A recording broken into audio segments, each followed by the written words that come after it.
Stone Triz. Good morning. Good morning. Good morning. Check, baby. Check.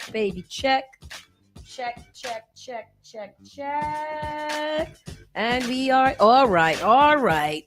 We have got liftoff here. We are lifting right off. Hey. Welcome to Spark FM Online, #1 for urban and Caribbean music. We are in the building, Miss Hot Sauce, Rockstone Triz, and Tony B. Knowing. Good morning. I want you guys to be assured that today is going to be a little bit hotter than it was yesterday. However, it is going to still be cooler than we have had it in a long time. So I'm excitable about that. Quick check-in, Miss Tony. How you doing, girl? I'm doing okay. I'm doing all right. It's a new day and lifing. But I'm good. You know, everything's going to be all right. Okay. Do anything fun yesterday? No. Yesterday I actually just got a chance to just chill and relax in the house. Noah got picked up from camp and he went to spend time over his friend's house. So I had the evening to myself, which was absolutely lovely. And I quite enjoyed it. I love to hear it. Quite enjoyed it. What about you, Tristone? What'd you say? What'd you do yesterday? How was your Yesterday I was doing some production work, Some and production. organizing, and some socializing. organize and socialize and get rectified? I feel you. Yesterday I had a meeting, an after work meeting that got me home pretty late, and I was drunk. I was the drunkest I've been in a long time. Off of 3 drinks. Shout out to the bartender. Shout out to the bartender at Park 54. I forgot. I got his name, but I can't remember that either. But he did. I don't know what he did, but I don't remember. Did what you're supposed to do. He did. By 8. It was 1.5 drinks in, and I was like, "Ooh, something wrong." And then the owner was there, so she gave us another drink, and I said, "Ooh, that's not okay." And I'm never going back there. Terrible. Absolutely. I don't know if that's a reason to not go. I back. don't know because I don't know how to behave. And I just it was just me and Courtney there, just drunk. Nice.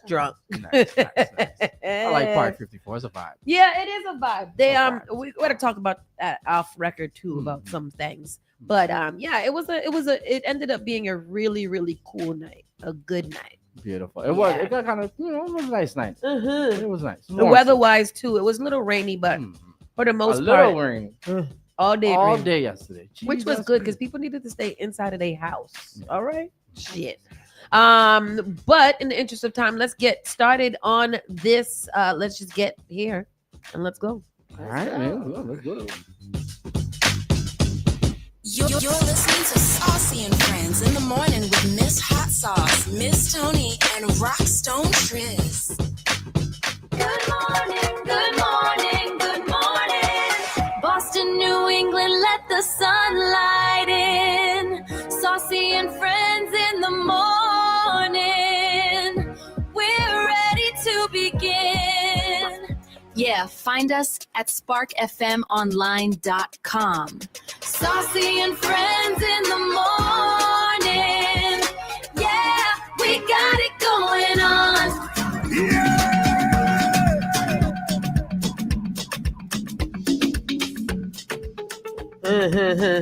Coconut jelly. Well, I've been up since 3:30, so I don't know why I have so much energy. I'm probably wired and I'm going to crash later on, but that's going to be, I'll embrace that crashation when it does find me. Today is July 8th. It is Wednesday, July 8th. It is 9:39 in the morning, and it will be it is currently 69 degrees. We're going to reach a high of 81 around the 4 p.m., which is crazy. I always feel like the highest temperature should be in the afternoon, and by 4, 5 o'clock, it should start coming down. Yeah, right. When the sun is high in the sky. These temperatures have been hitting in the middle of the day, which is 4, 5 o'clock. Yeah. Just crazy. Yeah. So we're gonna get a high of 81 degrees today, which is not too crazy. Partly cloudy conditions expected around 10 a.m. Wind gusts up to 12 miles per hour. Tomorrow is gonna be a high of 89, however, which I think is some type of Conspiracy. punishment. Yeah. Because why every time there's a nice concert that had to be outside, it gotta be hot as shit? Yeah.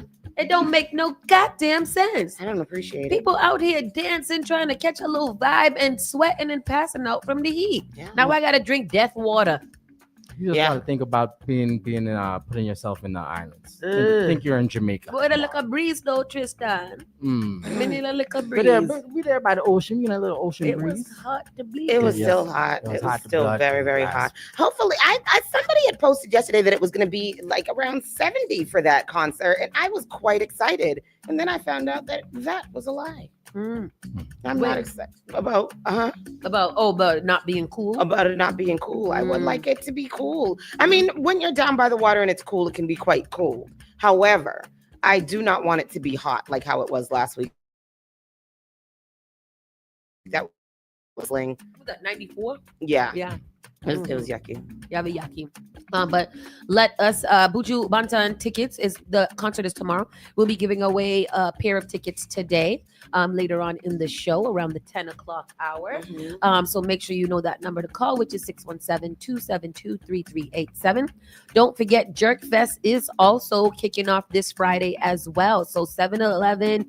It's 3 days of Jerk Fest. It was 2 days before. I don't know where the other day came from, but Yeah. it's 3 days of Jerk Fest, starring Sister Nancy, Allison Hines, and Nyla Blackman on separate days.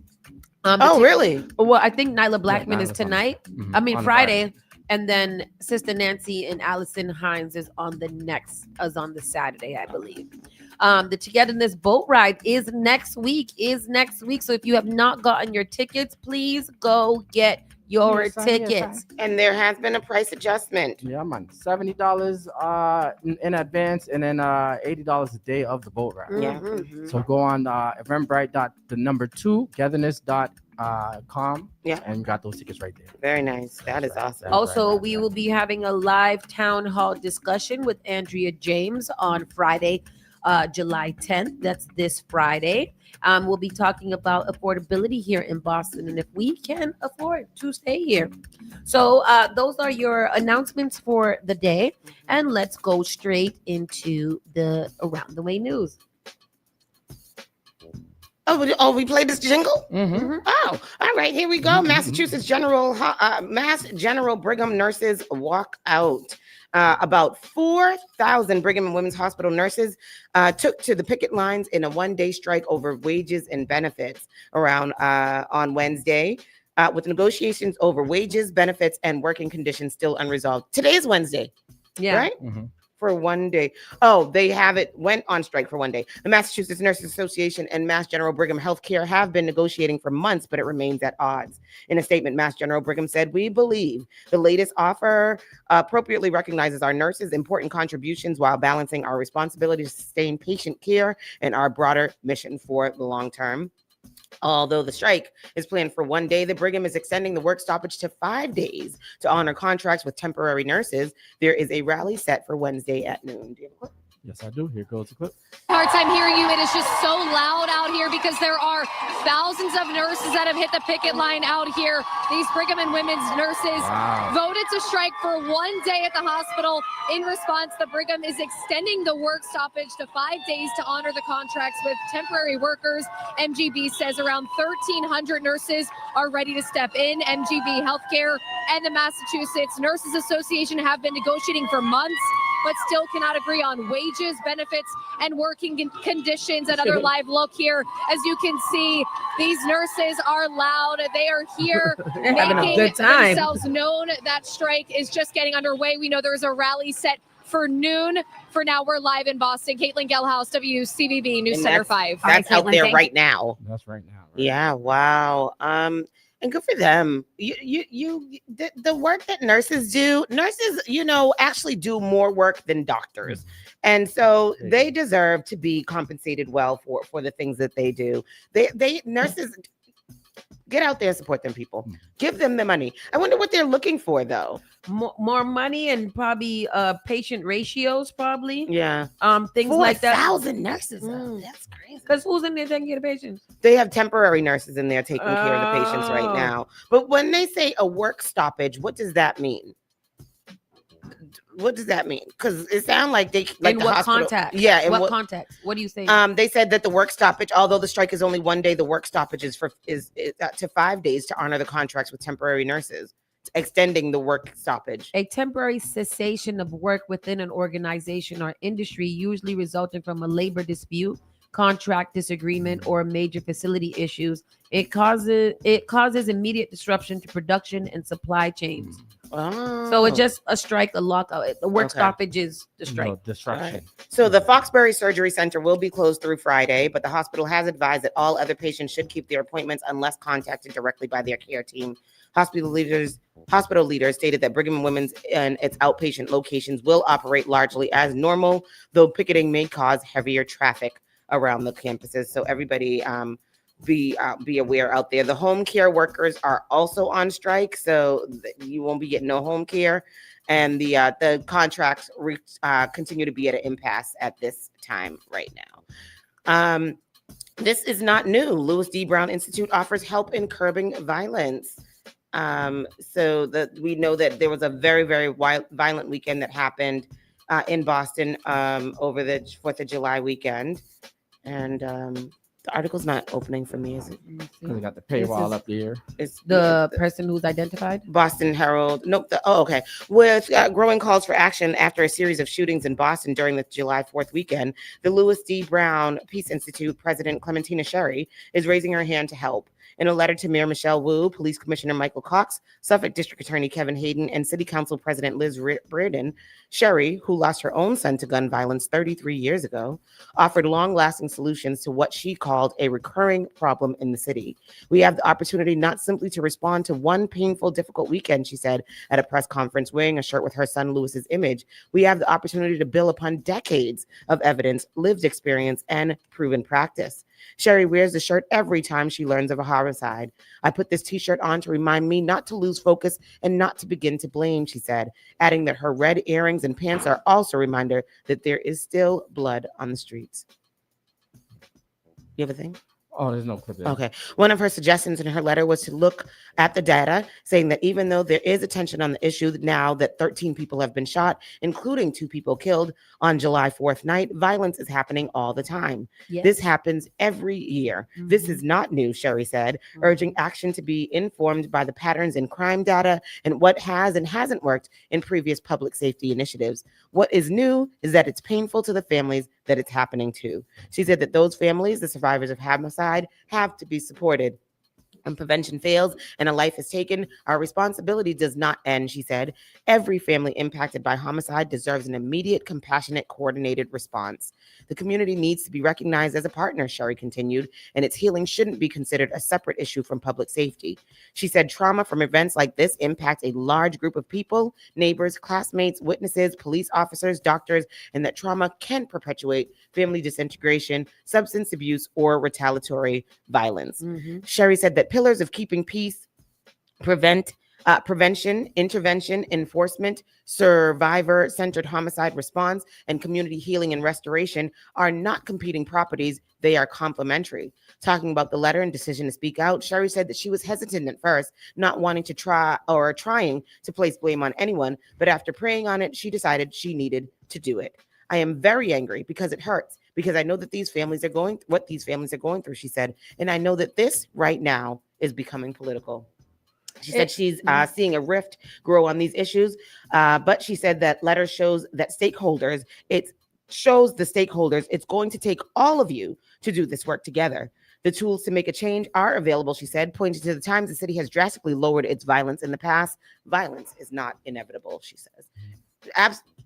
100. Yeah, I don't know that if we'll ever get to zero. Yeah. That I don't think that that's a possibility to get to zero. Yeah. But I do agree with everybody. Like I feel like it is amped up right now. Not saying that it shouldn't be amped up, but I don't think that this should have been the catalyst to amp people up. Yeah. You know, like this was July 4th weekend.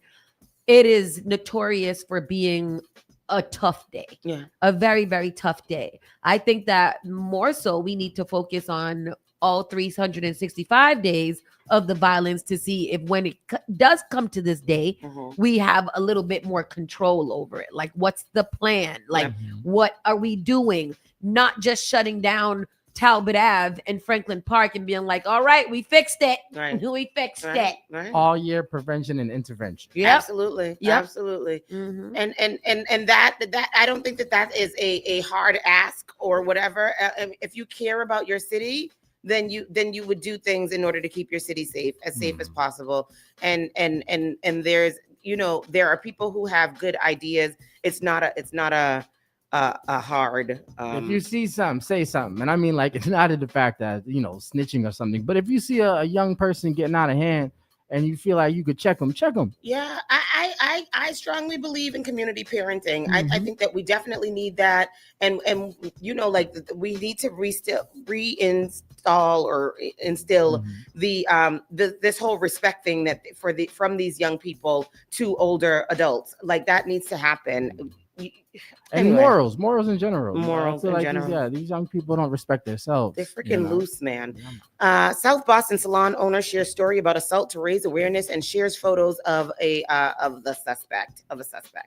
So sorry. The owner of She Is Sophie James Salon on East Broadway is speaking out after being assaulted inside her South Boston business last week. In a social media post, owner Sarah Shaughnessy said the incident happened after she asked an individual to leave the salon. She shared her experience to encourage other salon owners and businesses with predominantly female teams to recognize warning signs, strengthen safety protocols, and trust their instincts. Get your gun license. Shaughnessy said having an all-female staff has always been something she's proud of, but the incident made her realize it can also create unique safety concerns. We choose to share this experience not to create fear, but to create awareness, she wrote, hoping her story encourages conversations about workplace safety and helps protect other women. Do you have a thing? No, there's no video. Oh, sorry. She ended her message with a reminder to women everywhere: trust your instincts, set boundaries without apology, protect yourself, and protect each other. You can read Sarah's full statement and learn more by visiting Sophie James Salon Instagram page. She has here some early warning signs about what happened to her. Several weeks earlier, a man scheduled a scalp facial through an online booking system. He went on to schedule 2 additional appointments over the coming weeks. During those appointments, his behavior became increasingly concerning. He asked one of my stylists whether she lived alone and if he could cook her dinner, and he behaved in a confrontational and aggressive manner toward another stylist. Based on these repeated interactions and behaviors, we made the decision that he would no longer be welcome in our salon and blocked his profile from booking future appointments. He returned several weeks later. The individual returned. Despite being blocked from our online booking system, he had created a new client profile using a different name and phone number, allowing him to schedule another appointment. When we recognized him, we made the decision that we would not perform the service. In an effort to avoid escalating the situation or causing a disruption in a beauty salon, our receptionist politely explained that we were unable to accommodate the appointment and asked him to leave. Instead of leaving, he became verbally aggressive and refused to leave.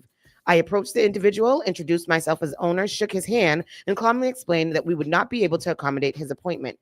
He immediately began yelling that I needed to give him gas money because he had come all the way to the appointment. Each time I tried to calmly speak, continued yelling over me. I told him I would not be giving him gas money and asked him to leave the salon. He stood up, continued yelling, and repeatedly stepped toward me. As he continued stepping toward me, I put my hands up and repeatedly asked him to take a few steps back and leave the salon.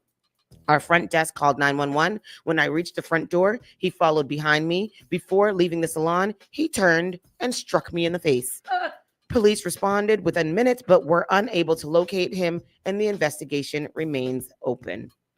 So she's put this out on social media. She's sent pictures, posted pictures of him, and she wants people to be aware of this situation. Here are some photos of the suspect. They only have one. Looks like a large black man. She's, just wants to make awareness of what is going on. So that is, it's the South Boston salon owner. Yeah, it's only a picture from the back, but anybody with any information, they're being asked to. That's so scary. That's so scary. And it's another reason we are going to be doing another brunch and burners class soon, trying to get some A dates. lot of people have been asking for it. Yeah, trying to get some dates for that. It's looking like the first week in August. This is why it's so important, especially for salon owners that deal with customers up front. Like in salons, barbershops, things like that. I feel like there should always be some type of tool on the premises to get rid of unwanted clients that are getting crazy. Yeah, I'm yeah. not saying that every time somebody piss you off, you're supposed to pull out on them. But in this situation where this man is clearly a threat and clearly assaulted her, Yeah. she should have had something, either pepper spray, a taser, a mace, a gun, something like that, to be able to at least ward him off and get him a little bit less emboldened to behave badly. And that's what she said, and that she's putting that out there to let people know, especially people with female staff. Yes, you know, you got to protect yourself, know your rights, know what you can do, and you know, keep yourself safe. Yeah, that's really unfortunate that happened to her. I feel terrible about that. That's very scary too, because she probably was like, this man could kill us all. And he had already come in there and gotten services, and then started being really creepy, and you know, that things like that do escalate fast, like that. It's so damn unpredictable. What else do we have here? Massachusetts, no, BPD seeks BPD seeks public health identifying pair in connection with shots fired incident. So this is y'all got to stop firing shots. Like, seriously, what is it? I always ask the question, are bullets cheap? What the heck is going on? They're not cheap. Yeah. I mean, they're cheap compared. You get a pack of bullets, $15. You know? It's $15. We have a 50. $15 for 50 bullets? Yeah. What is going on here? I don't know what it's a little. I mean, it's not expensive, so it's Can you read that so I can fix what I just? Where is it? It says Boston police detectives requested the public's help identifying individuals in the connection with shots fired incidents. Yeah. That happened on June 30th on Scollier Street in Roxbury. Mm-hmm. It says that the suspects are seen operating in tandem, wearing black masks. The individuals pictured were operating down Scollier Street towards Elm Hill. If you see something, say something. On the scooters. Yeah. I'm tired of these scooters. I'm tired of this. I am tired of the scooters. I'm ready for the scooters to be damn gone up right now. It's really just, you know, these scooters just don't seem like they're a good idea, and it just seems like there's a bunch of bad hombres on these damn scooters, and they're not, you know. I think they should pull them all over. And if you're not a delivery something, you got to get out the hell off of this scooter and get the hell out of here. This is definitely something that has been happening in the state that everybody is paying attention to. State police are seeking criminal charge against the Brockton mayor, Moses Rodriguez. This man has been riddled with controversy since he became the mayor of Brockton. How did he get voted in to be mayor? I don't know how. I feel like there was something going on, because the Haitian man should have definitely won that race. And I don't know, ever since this man has been in there, it has been a problem after problem after problem. Yeah, the Massachusetts State Police are seeking a criminal charge against Brockton Mayor Moses Rodriguez, the Plymouth County District Attorney said on Tuesday. The Plymouth County District Attorney's Office said on July 2nd, Massachusetts State Police assigned to the Plymouth County District Attorney's Office filed an application in Brockton District Court for a clerk's hearing to be held on a criminal complaint of one charge of assault and battery against the mayor. There is a clip. Just weeks after a hearing where a 17-year-old accused him of inappropriate behavior. For more on these developments, the night team Stephen Quinn is live in Brockton. Ryan, the Plymouth County District Attorney's Office confirms in this case that state police have asked for a meeting to determine whether or not the mayor can be charged with assault and battery. Now, at this time, it's unclear when that hearing will take place. The Plymouth County District Attorney confirming to 7 News investigators are seeking a criminal charge against Brockton Mayor Moses Rodriguez. State police detectives have asked for a hearing to see if a charge of assault and battery can be filed. The DA's office says this is connected to a complaint filed in June, which led to a harassment prevention order. During a court hearing last month, the 17-year-old testified Rodriguez grabbed her by her waist during a parade in May. The student said she didn't know who he was, felt uncomfortable, and tried to pull away. The mayor says he felt awful and didn't mean to make anyone uncomfortable. I felt awful because as a father of 3 daughters, and also being someone who's always protected children, I don't want any kid to feel uncomfortable. A judge called the mayor's actions unprofessional, but said it didn't meet a standard of indecency and declined to extend the harassment prevention order. Rodriguez was not in attendance for a school committee meeting Tuesday night at Brockton High School. I guess I have. He grabbed her by the waist? Yeah, like what was the reason? I don't know, but yeah. Why did you try to get a restraining order because of that? because And what was yeah. like? There's so many questions. What was the reason to even grab her by the waist? Why were you touching anybody at all? Yeah. Were you falling and you grabbed her like this? Like, what is it? What is it? The reason that you touched her? Number 2, he grabbed you by your waist, fully clothed in a public setting. Okay.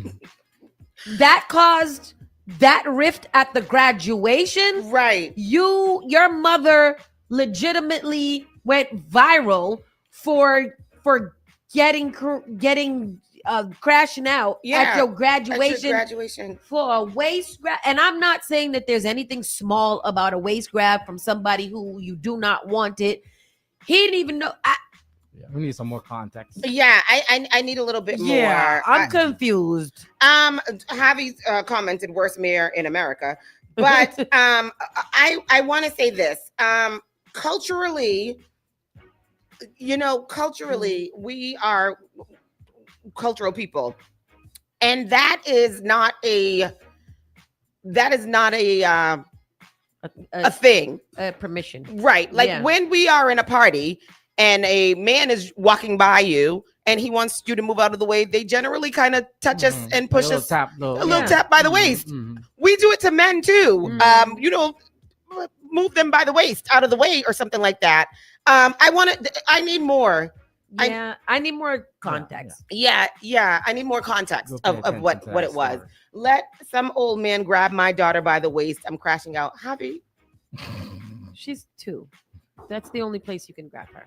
Yeah, that's Carla. Right, exactly. And Journey is all waist because she's a pocket size. Yeah. So I don't know what you're talking about. Yeah, but, like I do get what you're saying. Like I do understand the optics of it.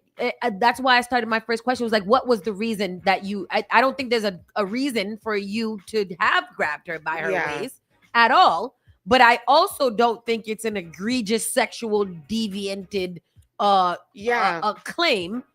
I feel like as the mayor, he probably wouldn't have done it there. Like he probably wouldn't have committed sexual assault and there. Like in public at a parade all day. I don't know. I don't know. We'll pay. Yeah, we'll keep updating you and keep and then you guys, another question I have is the state police are who is seeking the criminal charges. That's how that happens. Yeah, I don't know. Oh, I didn't know. Yeah. I wasn't aware of that. That's how things go. So that's that story. We'll pay attention to that. Massachusetts man dies surrounded by family in Fiji, and this is a story that we covered I think last week. The man who had gotten bit by the bug. And then his family was trying to get him to fly here from Fiji because he was like in life-threatening conditions or whatever. So the family went to Fiji and he did pass. Yeah. Oh wow. What bug was it? I don't know what kind of bug bite it was. I don't know what's going on with my things won't open. A long dream sailing adventure. See, like that's not I don't want to sail across the country. Across the earth. On a sailboat. Yeah. I would go across the country. This on was a his trip of a lifetime. Yeah. It was like his bucket list trip or something like that. And people just have such different uses of adventures. I want to go along right now on a Holbrook man who fell ill on a sail through the South Pacific with his nephew. We have been following Scott Winslow's story over the past week as his family was fighting to get him home from Fiji so he could be treated for septic shock and a serious infection. Well, we were ready to bring you an update on the family's fight during this show, but in the last last few minutes, we have learned that sadly Winslow has died. We can't tell you his family was there. His wife and 2 daughters had made the 8,000-mile trip to be with him and to fight for his care. That he was not alone. That's terrible. Yeah, Wow, they said they were about to give an update and just He got the passed. news that he passed. It don't say what kind. It doesn't. It doesn't say what kind of bug bite it was, but then he got sepsis and immediately. Is that because he couldn't get to a hospital? Yeah, I think that the care over there is just not the same as here, Yeah. and that's why they were trying to fight so hard to bring him here. Remember, they were like trying to raise money and all kinds of stuff to bring him home. And I was questioning whether it would be safe for him to travel in the condition that he was in. Yeah. But yeah, so he unfortunately. That's succumbed. awful. Yeah, it's sad. Police ID a man killed in the Boston shooting over the holiday weekend. So police have identified the victim who was one of several people shot during a deadly weekend in Boston at 3:14 a.m. Sunday. Police said the officers answered a call about a person shot in the area of 120 George Street in Boston's Roxbury neighborhood. Police said they found 3 victims with gunshot wounds. All were taken to the hospitals by Boston EMS, where one died and another is facing life-threatening injuries. Police later identified the victim who died as Christopher Washington Conway, 29, of Boston. At 4:06 a.m., 3 victims self-applied to a local hospital suffering from non-life-threatening gunshot wounds that occurred at the same location. So 6 people were shot at one place? That's wild. Anyone with information on the shooting is strongly urged to contact the Boston Police Homicide Unit. Where is George Street? I don't know. Grove Hall. I see it. It looks so familiar. Oh, it's back there by my house when you're crossing Oh. over to get to that. Like if you're going from Target and you're going up the street, and then you stop at the stop sign by New Yeah. Market Square by Chick-fil-A? By Chick-fil-A, and Okay. then you go up there. Yep. Oh, I'm wow. like, I know this street. Yeah, 6 Yeah. people shot at that one incident. When? Saturday 4th night. of July. Yeah. Really? Yeah. Because it was I can probably pinpoint that was where a lot of the fire racket noise was coming from as well. So they probably had a lot of things going on down there. That street over there does seem kind of Chick-fil-A Street? Not the street that's perpendicular to it. That one street until you go up, like that whole street right there. Isn't that one called Norfolk Street too? Is it? Magazine Street. No, not No, Magazine. Magazine. I think it's Norfolk, where the park is and everything. Where the Top Mix corner? No. Okay. This is the other corner. Before you get to Top Mix corner. This one. Liz's Street. Yes. Yes. Okay. Yeah, I see it. Liz's whole street. Yes. Yeah. Oh, okay. Also, state police issued hundreds of citations on July 4th, and that is a video. Hundreds of citations. I bet. It should have been thousands the way that things were going on around here. Yeah, and they should have to go to court to pay them. Yep. Damn it. Let's see what they say. Here goes the clip. Police say dozens of people were arrested in the Commonwealth during the 4th of July weekend. In total, 42 people were arrested for operating vehicles under the influence. Damn. In addition, hundreds of drivers were given citations. Over 650 of them were speeding. More than 180 were operating unregistered motor vehicles. Nearly 100 were driving while using their cell phones, and dozens more were not wearing their seatbelts. Massachusetts State Police say dozens of people were. Damn. That's not what I thought it was, but wow. Yeah. Y'all was out here acting up. I and thought there wilding. was going to be citations for the fire racket. Me too. That's Me where I too. thought we were going with that, but Yeah. apparently not. Y'all was out here riding dirty and being crazy this weekend, driving under the influence and driving with their cell phones. Oh, so they were enforcing that bull doo-doo over the weekend? That's crazy. 3 WHDH camera people sue over work they say they were ordered to do during blizzards, but didn't get paid for. And I'll be damn. You would have had to give me that immediately. I mean, in cash under the table, because that is crazy. In a blizzard, It's from the with this city of heavy ass Boston? camera. Yeah, WHDH, Oh. Channel 7. Who spent much of January 26th outdoors during a blizzard so that reporters could shoot viewers what it's like to stand in the middle of a blizzard, said they were only paid for part of their time that day and none at all for the day before, when the station ordered them to haul their equipment to hotels in advance of the storm. In their suit filed in U.S. District Court in Boston, WHDH camera people Brittany Carr, Kurt Hartwell, and Matthew Gibbons said the station's transformation into snow miser violated not only the station's past practices, but their union contracts, as well as the Federal Fair Labor Standards Act, and that the station repeated the practice during the even bigger blizzard that hit about a month later. According to their complaint, the station directed the three to pre-position themselves and their camera equipment at 3 locations in the Boston area on Sunday, January 25th, in anticipation of a storm that ultimately dumped 20 inches of snow on us. They have their whole thing there. The employees said they met with the management after the storm was over to request pay for extra hours and meal reimbursement, and management said, nope. Nope. The suit continues. The employees were not reimbursed for meals that day. Were also not reimbursed for meals that day. The following day, the day of the blizzard, the 3 say they spent upwards of 16 hours in the middle of a blizzard so that reporters could report how it was snowing. The suit continues that all the extra time meant more than 40 hours of work that week, yet the 3 were not paid any overtime. The 3 are seeking reimbursement for what they say they should have been paid in both regular and overtime wages, the cost of their meals while at the hotel, and additional damages for the alleged breach of contract, plus attorney and court costs. Y'all, yeah, pay them people their money. Immediately. Pay them their money. Because pay them their money. It's July, guys. Yeah. It's July. Yeah. Give them their monies. Yeah. Crazy. And lastly, a celebrity fried chicken restaurant opens Massachusetts locations. Is this Shaq's restaurant? Are we not like do we love chicken so much? Yes. No. We have every chicken. We have every single chicken that there is to possibly have here. There's best chicken, New York chicken, Boston chicken, KFC chicken, Popeye chicken, church chicken. We got chicken nuggets. We got chicken tenders. We got chicken, all of it. We got all the chicken. We got a lot of chicken. And is there mad chickens? Is mad chicken? They got to be born. Yeah, I think they hatch like 87 at a time. Every day, like that. Every day. Yeah. The latest celeb to bring his name to the culinary game is Shaquille O'Neal, who in 2024 brought his chain of fried chicken eateries to Massachusetts. The 4-time NBA champion, who spent the last year of his career with the Boston Celtics, just announced a new Massachusetts location for his franchise, Big Chicken. So Beverly, Massachusetts is now home to the newest Big Chicken. The new store will be located at 55 Dodge Street. A representative from Restaurant Brands International, Shaq's business partner in the ventures, Big Chicken has a menu that fuses his home-cooked childhood favorites with bold new flavors. From crispy chicken sandwiches and tenders to cheese-crusted mac and cheese and handcrafted ice cream shakes, each menu item tells a story, all while offering guests an inside look into the life and personality of Shaquille O'Neal. So if y'all want some Big Chicken, you can click here to view the photo gallery. And if y'all want some Big Chicken, then y'all can go to Beverly. Why can't somebody make a what's a different one than chicken?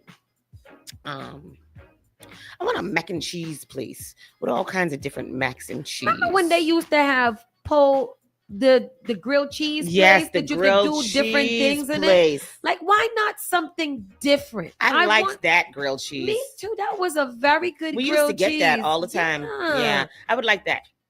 Yeah, I guess I just don't want us to keep on thinking that that's all we want to eat is chicken. Burgers and chicken. We got Chick-fil-A too. Like, it's just chicken all the time. They can't have no chicken on beer. Like meatballs.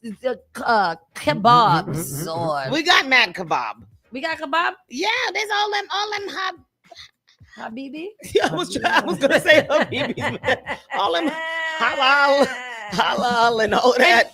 You're right too, Carla. Like, why can't we have like remember when we had the chicken and waffle place down there by Mass Ave? Like make something like that. Not just chicken and fries. Do a chicken and a waffle, a chicken biscuit. Oh, I like a chicken biscuit. I love a chicken biscuit. We down south, they got all them biscuit restaurants where they make everything on a biscuit. Yeah, I like Bring it. that here. I like biscuit. Me too. I like biscuit. Anyhow, that is the local news. We're going to take a quick pause for the cause. And when we come back, we've got the national news and the entertainment news for y'all. This and is Saucy chicken. and Friends in the morning. With some chicken. We got it going on. Good morning. You're listening to Saucy and Friends in the morning with Miss Hot Sauce, Miss Tony, and Rockstone Triz. Oh my Turn it up. This is SparkFMOnline.com.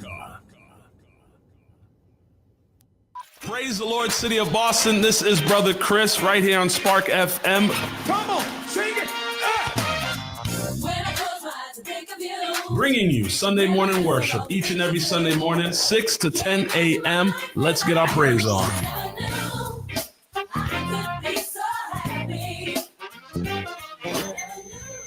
What I know about courage, I learned from my adoptive mom. She said sometimes you just gotta hold on and know we'll get through this. Mom, we are so high up. Hold my hand.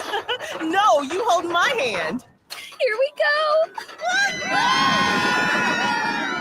Learn about adopting a teen from foster care. You can't imagine the reward. Visit adoptuskids.org to find out more. This message is brought to you by Adopt US Kids, the U.S. Department of Health and Human Services, and the Ad Council. JP Morgan Chase is making a global commitment to break down barriers to drive inclusive economic growth all over the world.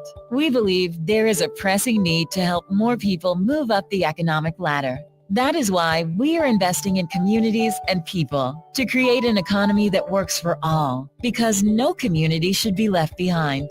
Right here in Boston, we're focusing that work in Dorchester, Roxbury, and Mattapan, among other neighborhoods, on improving financial health. These efforts aim to address the key drivers of the racial wealth divide head-on. We're here to empower individuals, families, and small businesses by connecting them to the tools that build generational wealth and a long-lasting legacy. Chase is investing in Boston. Chase is investing in you. Visit us at the Mattapan branch at 1617 Blue Hill Avenue, where the team is waiting to help. Embrace your journey. Register your annual 12 to Wellness 5K run and 2-mile walk. This free community event returns to Roxbury on Saturday, September 12th, 2026. Want to get ready to crush your goals? Join our free weekly Summer Che run happening all summer long. To sign up, just register for Summer Training Series and check the Training Series box when prompted. All ages and fitness levels are welcome. Step up, move together, and make it happen. Visit roadtowellness5k.com today to register.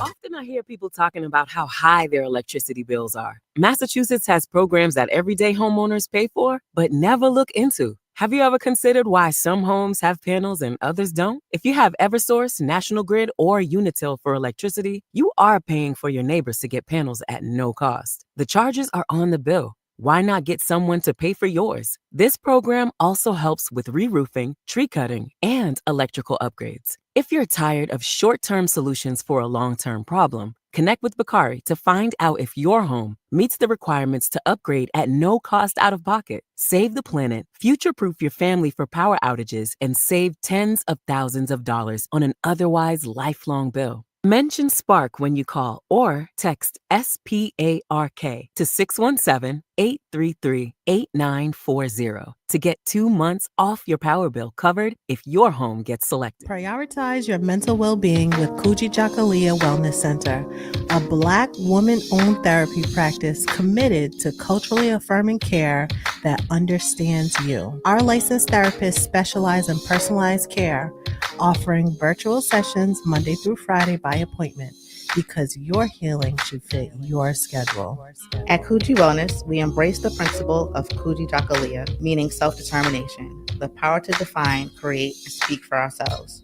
Your healing journey is yours to own, and we're here to support you every step of the way. We also offer individual, child, couple, and family therapy, helping families connect, heal, and thrive together. Visit us at kujiwellness.com and book your appointment, because when you heal, the community heals too.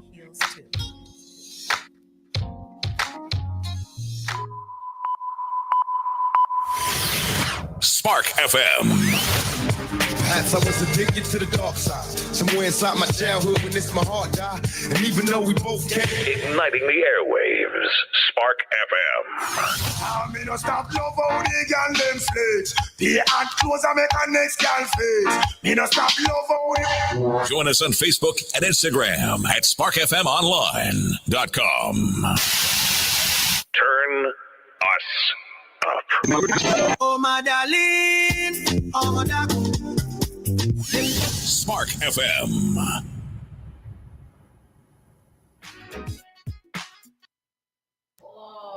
all right.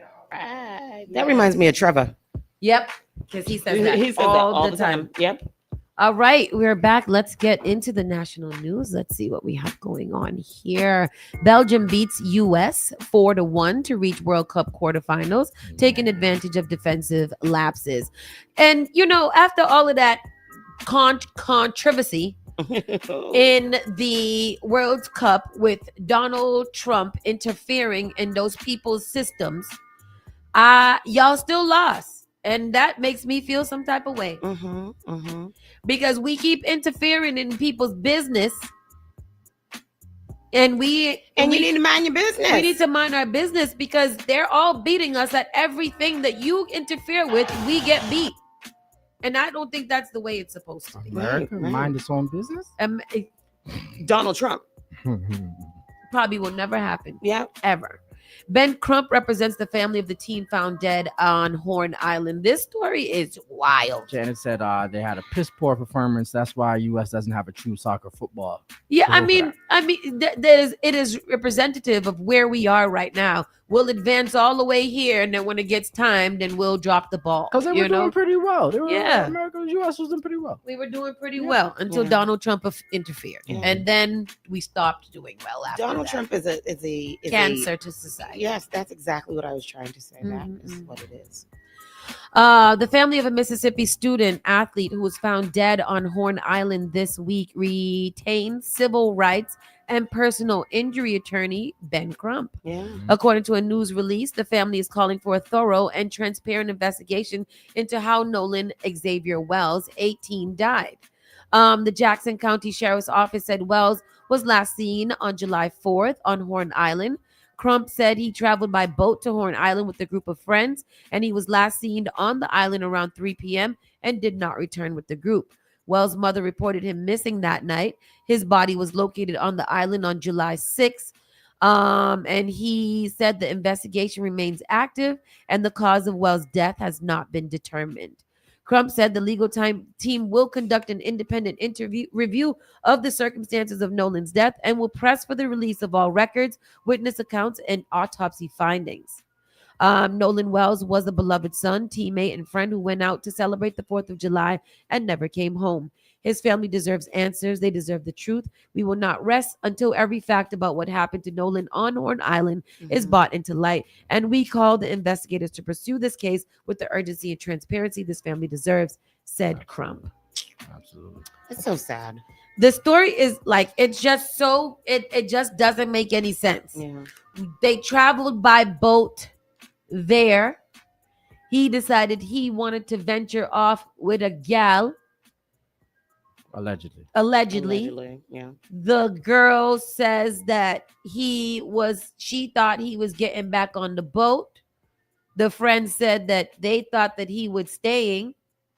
He didn't have no cellular device because the cellular phone was found inside of the boat. They found it. Yeah. Oh, okay. It was they always had the cell phone. Okay. Oh, I didn't know that. Which doesn't make sense. Yeah. What young man is going to go off to see a girl and leave without his cell phone? I've read some comments of people saying there was no service on the boat, so it was common for people to have left their cell phone on the boat. But you're not going to stay over. You're not going to choose to stay overnight on an island without your phone. Absolutely not.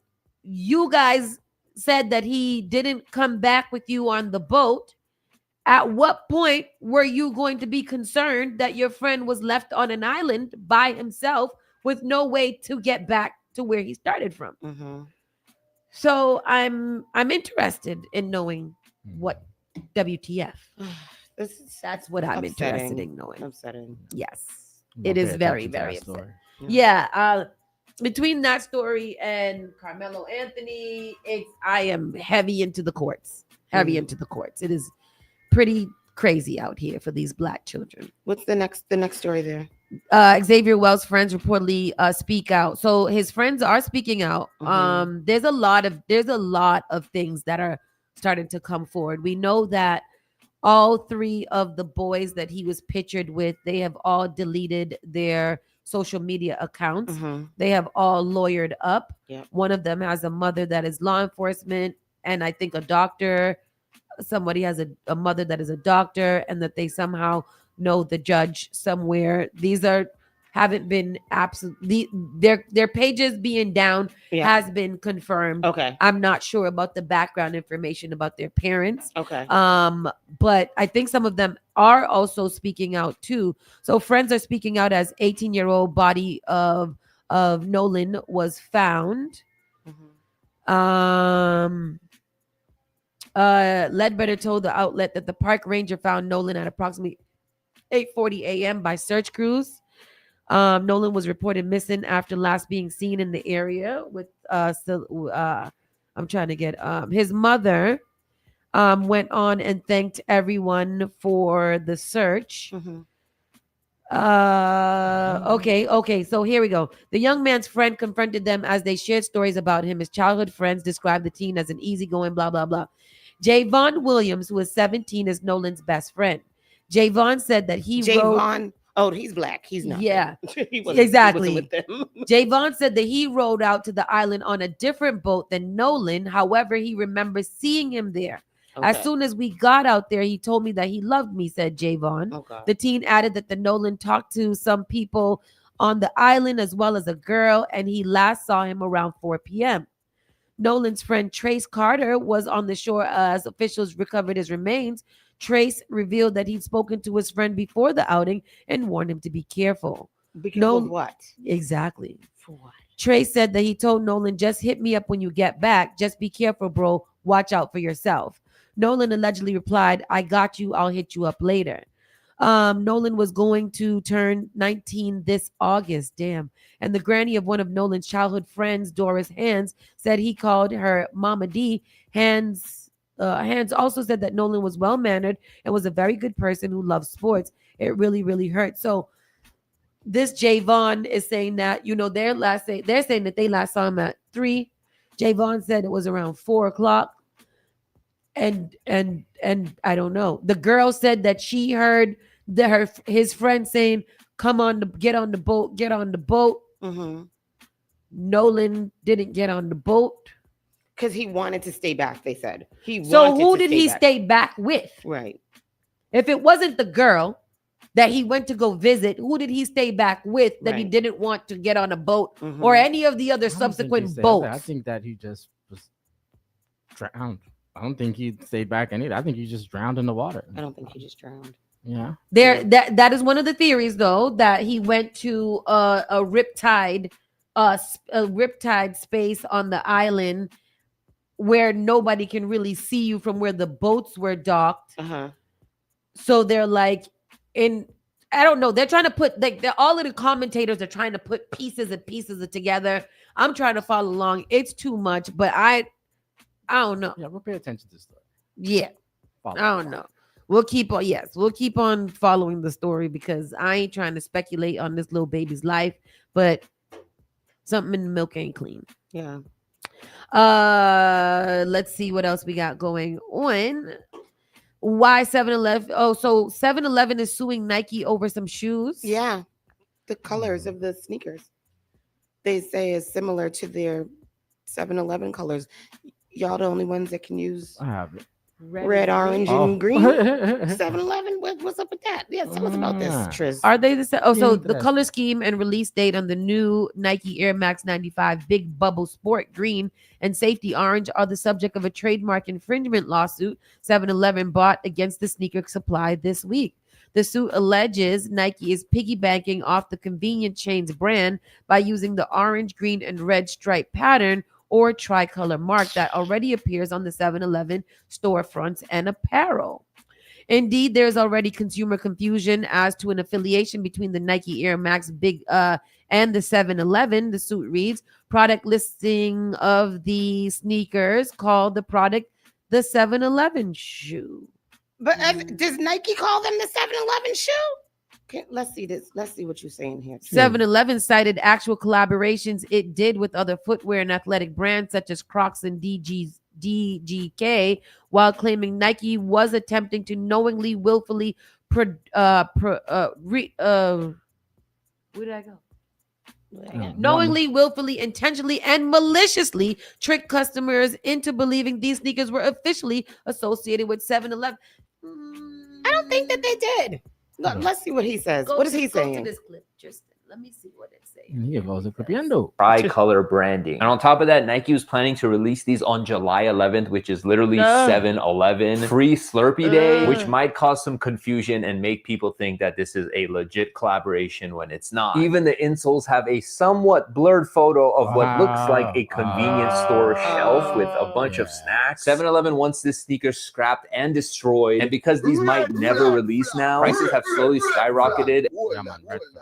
Yeah. But why would Yeah. 7-Eleven, aren't y'all ain't that helping y'all? No, not if I'm not getting They ain't anything making from no money it. from it. okay. I'm not. So it says here the brands were actually set to work together back in 2020 on the 7-Eleven Nike SB Dunk lows for the 2020 Olympics in Tokyo, but the COVID-19 pandemic shelved those plans. But 7-Eleven's repeated attempts to solve this situation without a lawsuit ended with Nike saying it was still going forward with the launch of the sneakers. According, it's too many. It's too many things. It's not just the colors. It's like you reneged on our contract. Yeah, you reneged on our contract, and then you made a sneaker in our actual likeness with the bottom soles being a convenience store. Yeah. Rasclat! Rasclat. Yes, Why was it Rasclat. so loud? I don't know, Yeah. but that hurt. I had to remove my. Did you see me pull my headphone off? Sorry, real quick? y'all. Sorry, That y'all. was loud. Yeah, 7. Yeah, y'all can't do that. That's copyright infringement. Yeah. That's why people go through all these things with their copyrights and their logos and their brand names, especially when you become a big chain like that, because people will.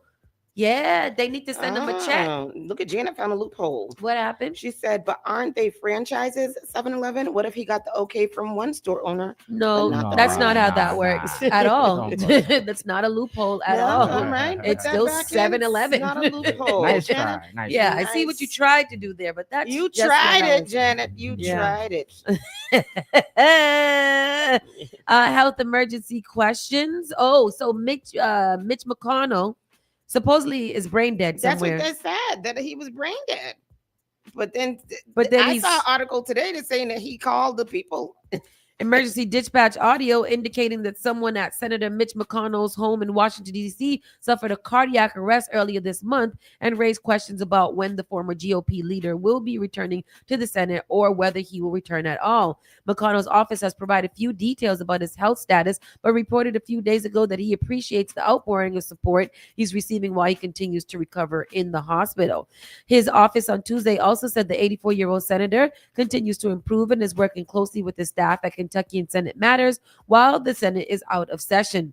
But the scant details about what sent him to the hospital on June 14th, combined with the alarming audio from an emergency dispatcher, has fueled speculation that McConnell's condition is much worse than his staff has acknowledged. I believe it is worse. Go to this clip, Tristan, because I have some theories. I have things to say. Leading to growing speculation on Capitol Hill. The 84-year-old Kentucky Republican was hospitalized 3 weeks ago, and since there have been few details on his condition. Emergency responders had reported performing CPR on an unconscious person undergoing cardiac arrest at the senator's Washington address. Recordings of the incident were shared across news outlets, but McConnell's aides have declined to comment. His staff says he is, quote, continuing his recovery in the hospital. They said that they have not actually seen that man for 3 weeks. Mm-hmm. They have absolutely not seen him for 3 weeks. Mitch McConnell was dead before he went dead. there. Second of more, why y'all trying to be like, we don't know if he's going to come back? Excuse me. If he's not dead and makes it out of the hospital, where the F he coming back to? He's 84 years old and just suffered a life-threatening cardiac arrest. Tony What is Bone it that said you he want? been brain dead for 3 years. For real. So here's the theory.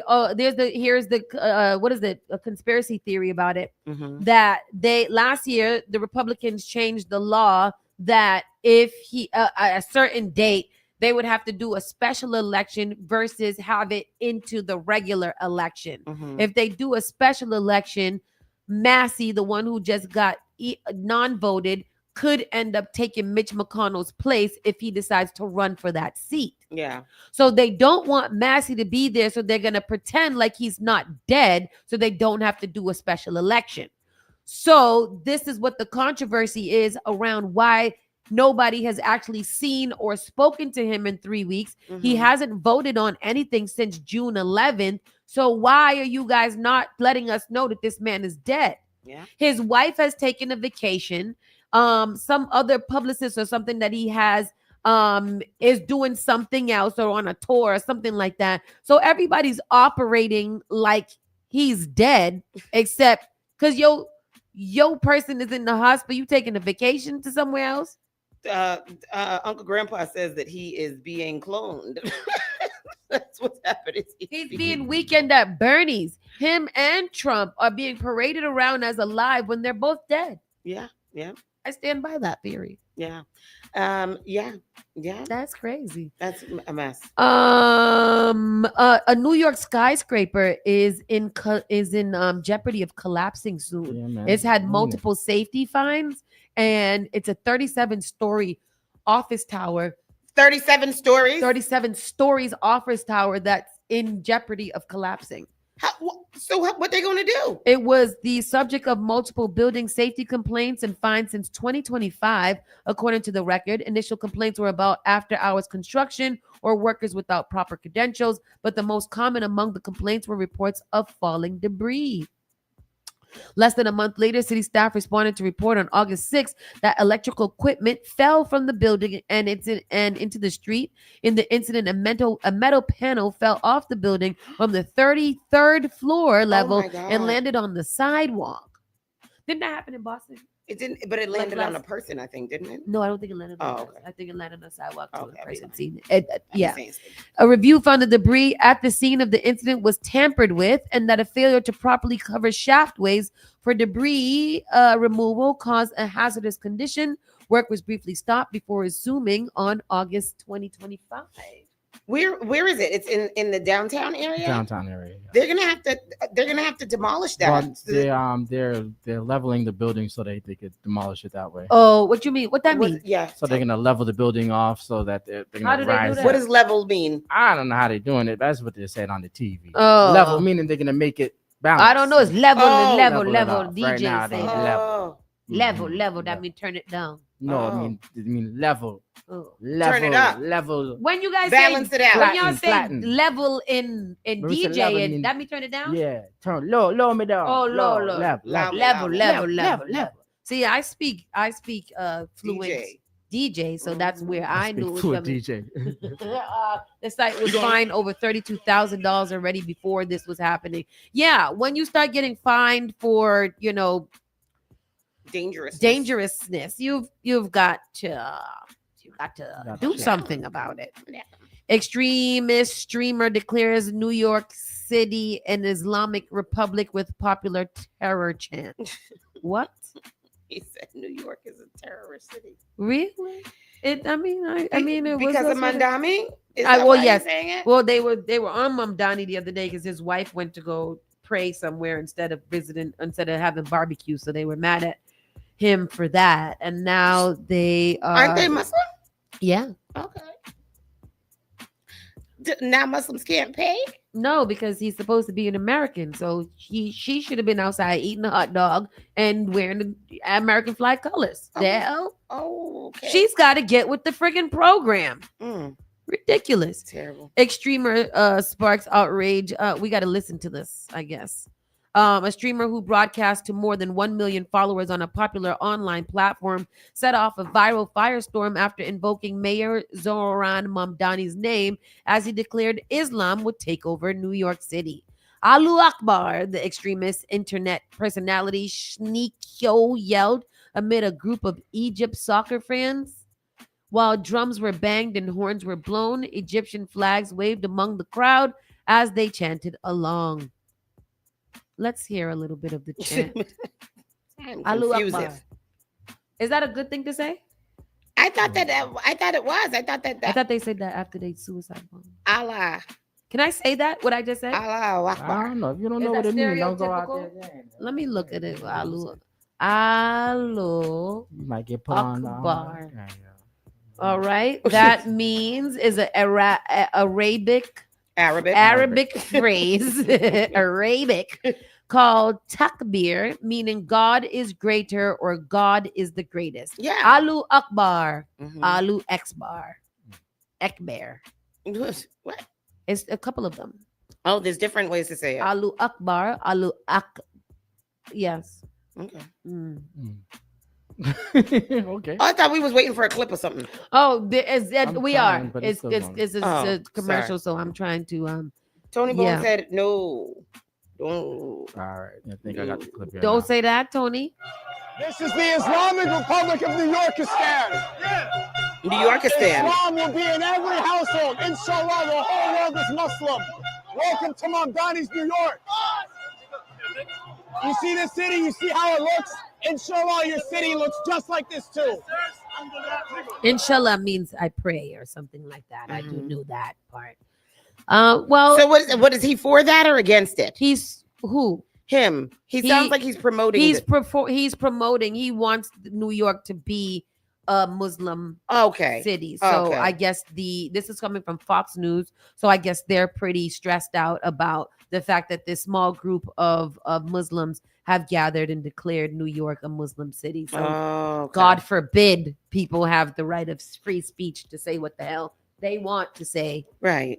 That, Okay. As long as they're not Muslim, they should be. I didn't check the source. Okay. Yeah, no. I mean, it tracks. Yeah. You know, so Yeah. like it makes sense. Trump renews Greenland threat of NATO summit. Says U.S. could remove troops from Europe and I guess go take Greenland. I think that your theory yesterday of Trump being bored is so true. Because what is he doing? He's just like what does he sit home at night and with his diaper on and think of just bull doodle to do of just causing trouble? He's such a troublemaker. Well, let's think about this. What's the day in the life of a president? What do they do? What are they supposed to do? I don't know. What is he supposed to do? Like, what is his job? Maybe it's like maintain relationships. Maybe it's like Eddie Murphy in Coming to America. Your royal penis is clean, Your Highness. Maybe that like what do princes and kings and stuff do? But yeah, because that's what he thinks he's a king. So yeah, so I don't think that he does. I think that he believes that everybody else is there to do their job. We got all these departments, all these administrators, all these different people that head up all of these sections of government. So I trust that you guys know what you're doing because I put you there. So why do I have to make any real decisions over that? You guys just give me the executive orders to sign. I will auto pen them. I will sign them myself all the time with my own hands and my own pen. And then what? Like, what do you do? I don't know. It says the president's day is a rigorous, highly structured routine centered around national security and policy decisions. The schedule begins at dawn with classified intelligence briefings, such as the president's daily brief, followed by high-level cabinet meetings, press engagements, and continuous monitoring of global crises. It doesn't seem like he goes to those, but go ahead. Yeah, for a closer look at the demanding nature of executive travel and daily operations across the globe. I don't know. So the morning routine from 6 to 7 a.m., the president typically wakes up in the White House residence. Mornings often begin with a workout, followed by breakfast with family and a review of morning newspapers. Oh, so that that does not happen. The president walks to the Oval's office at 8 to 9. The president walks to the Oval Office or West Wing. The first official order of business is the PDB, a top secret intelligence report compiled by the CIA and other intelligence agencies. And all of that intelligence strikes that from the thing because there's no intelligence. The afternoon schedule from 10 to 12, the president holds meetings with the National Security Council and top advisors to discuss domestic policy, legislations, and international affairs. No. 12 to 2, the day includes working lunches, which might involve meeting with foreign leaders, members of Congress, or the cabinet. 2 to 5, the afternoon is typically booked with bill signings, photo opportunities, and press conferences in the James S. Brand press briefing room and continuous meetings with department heads. From 6 to 7 p.m., the president often returns to the executive residence for dinner with the first family, and he does not do that because they hate him. From 7 to 10, the workday does not end after dinner. Evenings are frequently used to review briefing books, prepare for the next day's schedule, or make late night calls to world leaders and advisors. No, none of that is None happening. None of that happens. He sits on Truth Social all day making posts and then all night because AI. he does that overnight. in And the midnight AI. hours when he's sundowning because he's got Okay. Alzheimer's. And then AI, he uses AI to make videos and caricatures. And then for him, like, where does he find time in that busy schedule to, reconstruct and deconstruct the ballroom and all these different things, and to now steal Iceland? Do we When not he's know? done, when he's done coloring in his coloring book. We don't, ain't we at war? I thought we still at war. Yes. Yes, because the war has not ended, despite the fact that he has ended it 37 times, right? How many times has he ended the war? 37, 32, or 38. Yeah. Yes. I want to be the president. Me too. I could do it. I feel like it was such an easy job. Yeah. Like a actually like really easy job. All I Donald gotta Trump do makes is, it seem like it's really yeah, easy. because if I can get in there and do absolutely nothing, then why wouldn't I want to do that? Why wouldn't I choose to do nothing? Yeah. And go golfing. Maybe he golfs so much because that is where he meets with the world leaders and stuff like that in his cabinet. Because I heard, they said deals are made on the golf course. That's what they do say. Yeah. All right. So that's what I'm saying. Federal court blocks Florida law banning woke instruction in universities. Yeah. Oh, they blocked it. So now we can get woke back? No, they're blocking woke instruction. They can't do woke instruction in the schools. No, they blocked the law banning woke instruction. A federal appeals court Tuesday kept in place a district court's preliminary injunction on Florida's law banning woke instruction at public universities. The 2-1 ruling from the 3-judge panel on the 11th U.S. Circuit Court of Appeals found Florida's assertion that it could control the speech of its employees, including college professors, to be a breathtaking assertion of power to ban unpopular ideas from the public discourse in this very places that states' own statuses recognize as centers of inquiry. So what does it say? I have somebody breaking it down here. Yeah, please, thanks. Governor DeSantis' Stop Woke Act from going into effect. This law, which was passed in 2022, prevented instruction on race and gender in Florida's colleges and universities.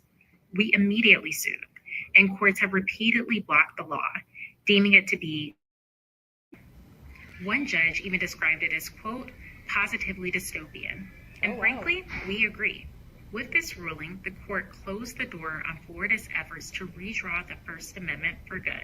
The federal court just I'm also just kind of taken aback by the length of time that it took for the judges to rule on that.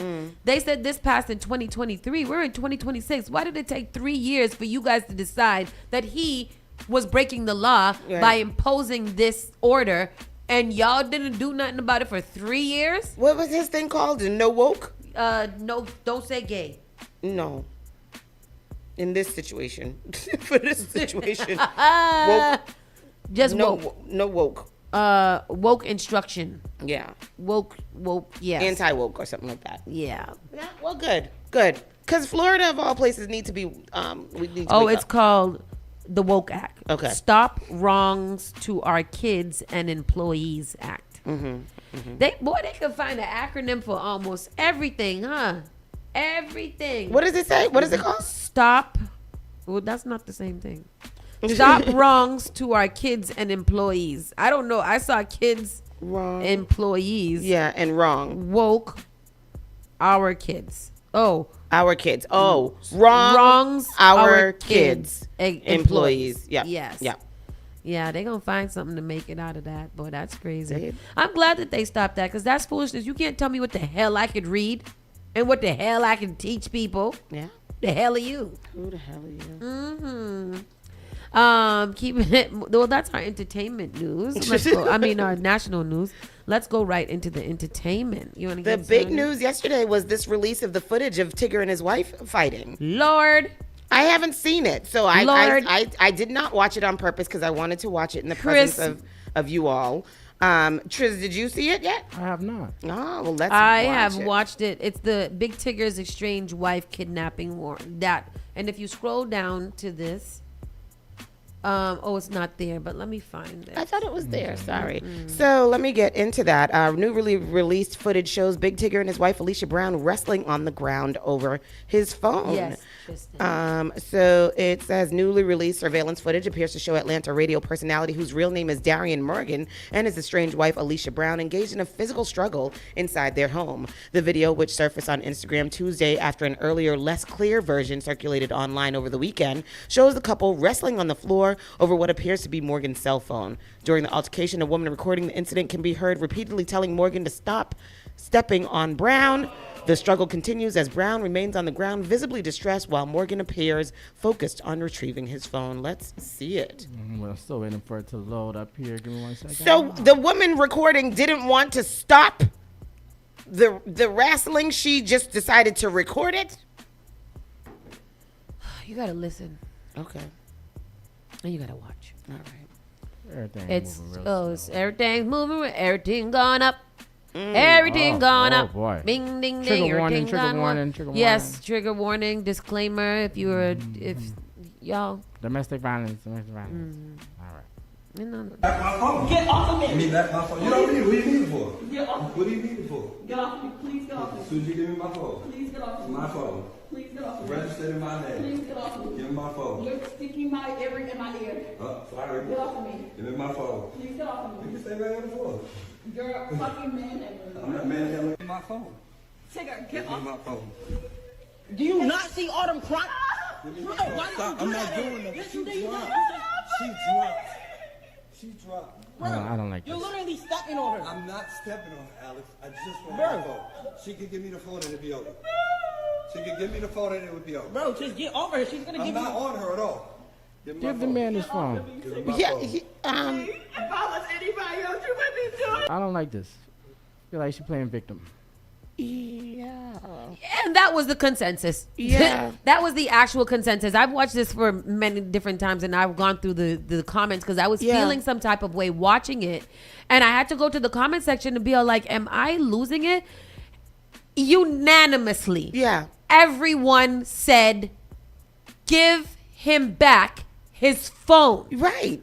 Was she What drunk? are we she doing? Was, she was drunk? I don't think she was drunk. Okay. I don't think she was drunk. I think that she was just being disgruntled, and She was I fishing. Yeah, I have even the person that was big, the Mr. Tigger, Mm-hmm. get off of her, get off of her. Give him back his phone. Yeah. Yeah. Give him back his phone. Yep. Yep. He wasn't even like aggressive or anything where he even laughed like this could all be over. You just give me my phone. Yeah. She said, you're hurting me. You're pushing my earring in. He said, I'm sorry. It looked to me like she was, he wasn't doing it out of malicious intent at all. In my opinion, he seemed like he was like they were play fighting, and then she decided, that she didn't like it anymore. I guess, but she didn't. That was provoked. I saw a lot of people saying that they were both acting childish and he could just get a different phone. I don't want a different phone. I want my phone. Right. And I want her to not have it. She could have even thrown it across the room if she wanted to throw it across the room and break it. But this is all happening because you won't give the man back his phone. Yeah. It's his phone. Yeah, And I'm it's confused. his phone. I don't. What are you doing? Yeah. Listen, y'all got to, we can't be out here talking about protect black women if y'all is out here acting unprotectable. And I don't like that because it does give cry wolf, and it does give when something really is going to happen, then people feel like, oh, I don't want to interfere. Right. I don't, however, what actually came out throughout this whole thing is that Big Tigger's estranged wife, the same person that is accusing him of beating her down, apparently was arrested yesterday for the kidnapping of her child with her first husband. Yeah.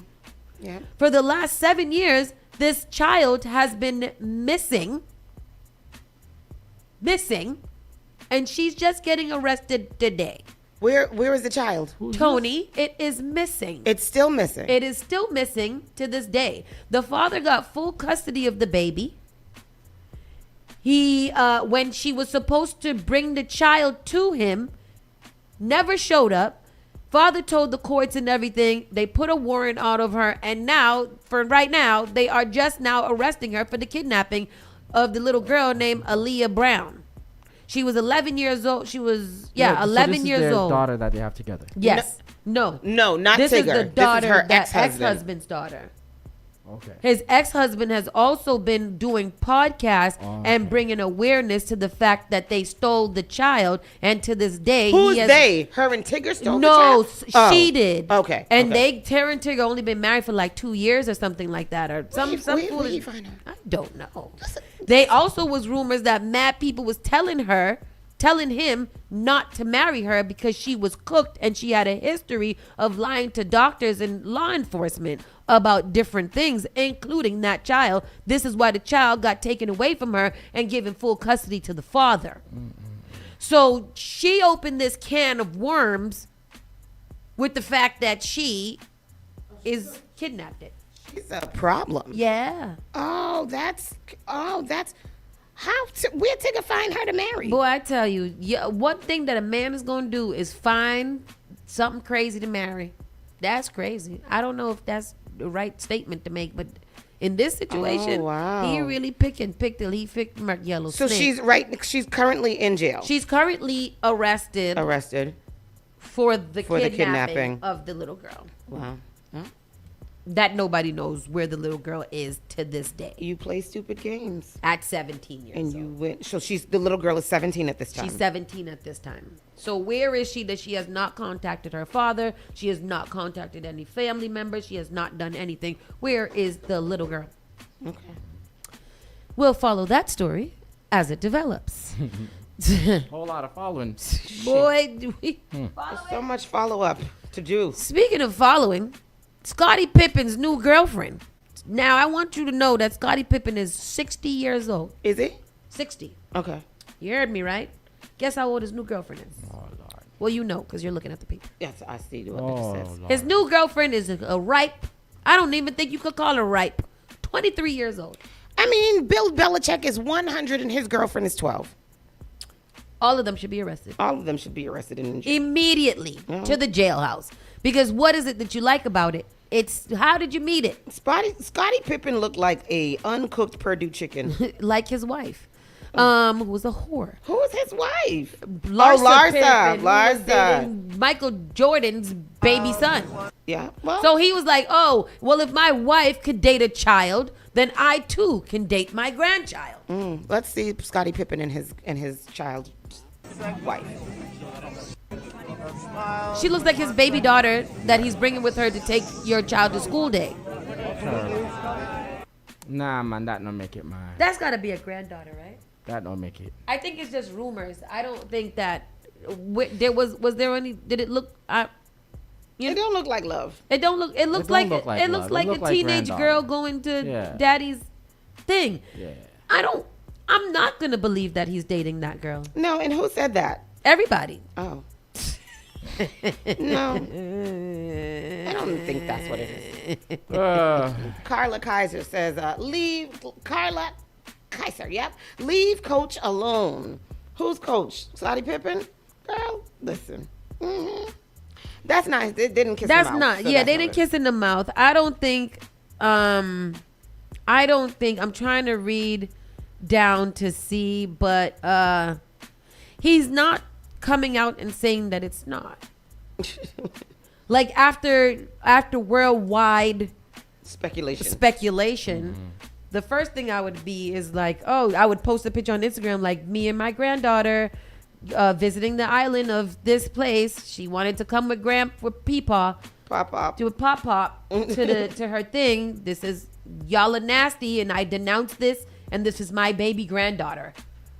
And I don't think that he's gonna do that, guys. I don't think so. He probably I guess my question is like, where did you guys he feel like he getting some little street cred or something like that by people? Where did we thinking that he's dating a child? I just have. Where did we meet? And where did we meet? And how do we start speaking to each other to the point where is it here if we are in love? Like, why? What does that happen? All right. Somebody said her frontal lobe is not even closed yet. So that's her crazy. frontal, her skull cap ain't even closed. She still got cerebral soft spot. What the? Jaylen Brown reunites with his young Celtics fan. So cute. Viral emotional reaction trade news. Yeah, adorable.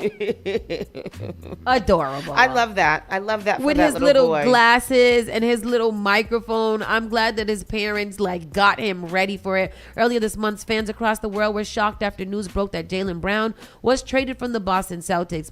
He seems like he's gonna have a good time in Philly. He does. And that's unfortunate. It is unfortunate. It is unfortunate for us. Back in 2016, Jaylen was officially drafted by the team after spending 10 seasons with Boston. It was revealed that Brown would be leaving the Celtics unexpectedly and joining the Philadelphia 76ers. On Monday, the Celtics took to their X account to give the basketball star his flowers. 5-times All-Star, 2-time All-NBA second team, EFC and Finals MVP, NBA champions. The impact you made both on and off the court will forever be felt by the city of Boston and Celtics fans everywhere. Thank you to one of an all-time great Celtics, Jaylen Brown. So why'd you guys trade him? Yeah, I want to know. I would like somebody to tell me why they trade him. Carla said she's going to Philly to steal Jaylen Brown. I mean, I might become a Philly fan at this point. I need somebody to explain to me I'm a 5-year-old why this trade made sense. They said, according to the Celtics team, they wanted to make Jaylen is great and all, but they want to really focus on making the team a winning team with the right players and right team. No, what you just said didn't help. Me. I didn't help you. Okay. No, I thought that's what he did. Me too. You just said all of his accolades, MVP and da da da da da and da da da da. So why isn't he? Somebody explained it to me and player? said they got to get rid of him so they could make more room and have more bread. They said it was costing them too much money. He was costing them too much money? Yeah, that's what I heard. So he did have the highest paid contract on the Celtics. On the Celtics. Deservingly. Yeah, so MVP, all that. Right. Yeah. Let me see. Why did the Celtics get rid of Jay? Somebody give me a theory or call in here. Where's Chris? Who know the sports? The Celtics traded Jaylen Brown to the Philadelphia Sixers for Paul George, 2 first-round picks and 2 second-round picks to secure long-term financial flexibility and draft assets, avoid massive costs of Supermax extensions, and add more optionality to the roster. They said... Having too much of the team's cap space and usage rate tied into 2 players like Jaylen Brown and Jason Tatum were the biggest paid to a building deeper roster to challenging under the team something. Spark FM Online. Who is it? Hello. Hello. Hi. Hi, Carla. Hi, Carla. Tell me why you think they changed. Yes, they traded Carla, him. explain to us what happened. So here it is, and this is my theory. Okay. JB and JT were supposed to go out at the same time. Yeah. But because JT got injured, he got pushed back a little bit. They got to get him healthy again. I guarantee they're gonna put JT back in the loop and push him out. If not next year, the year after, the year next. You think they're gonna get rid of Jason Tatum too? Yep. Why? Why would we get rid of the players that have been making us good? Yeah. Political. It's political. Mike Nice said that too, that he spoke out, or Tony Bones said, well, Tony Bones says they couldn't control him and he was helping the black community in the real Boston. And Mike Nice said he spoke out about racism in Boston and the team didn't plan for the team to be successful last season. I guess my question is, even under those 2 theories, can't he still do that in a better position now? Yeah. Because you're not even on the team where you would have to silence yourself a little bit. You're on a different team that can speak to the culture of Boston after being here for 10 plus years. Right. I would be more scared. It's cheaper to keep her. Yeah. That's what you call it. Paul George makes just as much as Jaylen Brown, says Tony Bones. Oh, really? So it's not the amount of money that Jaylen Brown was making. It was what is, I don't get it. It's all political. You gotta also understand that Boston's not really making that much money, quote unquote. So we got to figure out how to kind of wean out the highest paid players a little bit, so that way we can just keep the money flow coming. Because remember, they play at the TD Garden. The TD Garden is making bank right now. Absolutely. Okay. Yeah. So with all these concerts and everything, so exactly. Yeah. But they still got to pay rent as well. So if we paying them more than what the freaking rent is costing, then how are we going to keep up the building? This is very crazy. So we put ourselves in positions to be losers just so we could pay rent. Listen, rent is a scam. There's a whole bunch into it, and understand that Mass General is right next door too. Yes, yeah. So there's a whole that whole area is really all tied into a lot of money. Yeah. So we had to wean out, and I tell you, JT's up next. Yeah.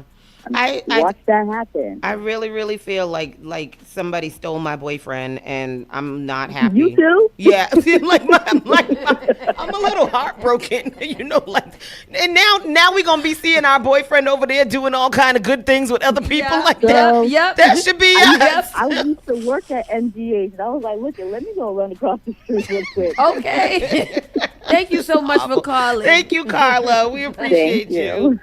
But have a good day, love. Yeah, it feels bittersweet. I know that he is going to continue doing work here. Rumor has it and things like that. So, Yeah. But it's not the same of like having him here. He was really kind of intertwined into the community. That's crazy. Yeah, it is crazy. Unfortunately. I still don't get it. Me either. What else is going on? Let me see what we have here. Let's see. My wig was off. Young Miami caught mid-melt by Rihanna and Jason Lee calling her singing Spend That. Yeah. I mean, I know that. I spoke to somebody with my wig halfway throughout my head yesterday. Was it you? No. Yes. A little baby pulled my wig off in the middle of an event one time. I'm mad that's news. That baby scalped me. That was crazy.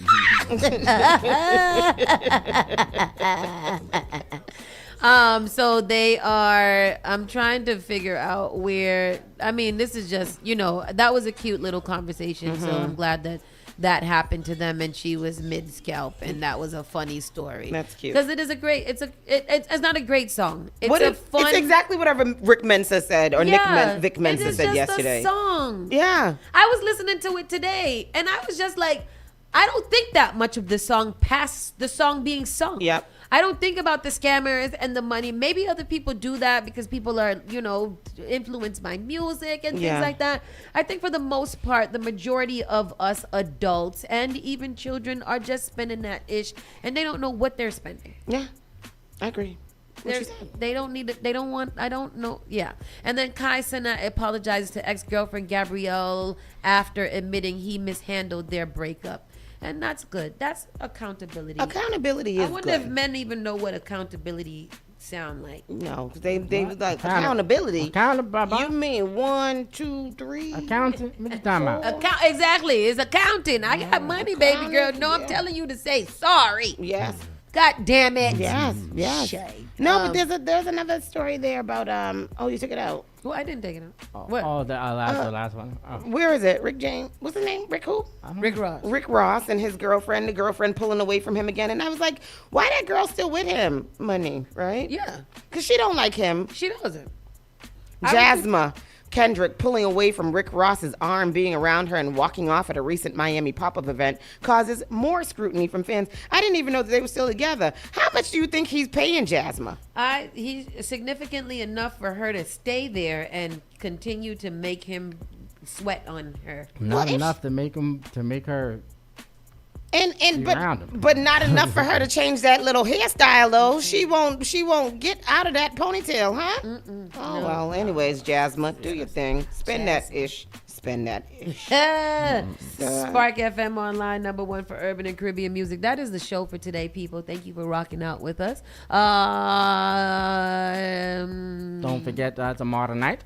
tomorrow. Oh, we have to give away a pair of tickets. Yes, we do. And if y'all don't want the tickets, just let us know because we got a lot of staff. So 617-272-3387. 617-272-3387. Come party with us. Come on. We are a good time. Come on down. Come on. Come on now. All right. All right. Bye, y'all. Bye.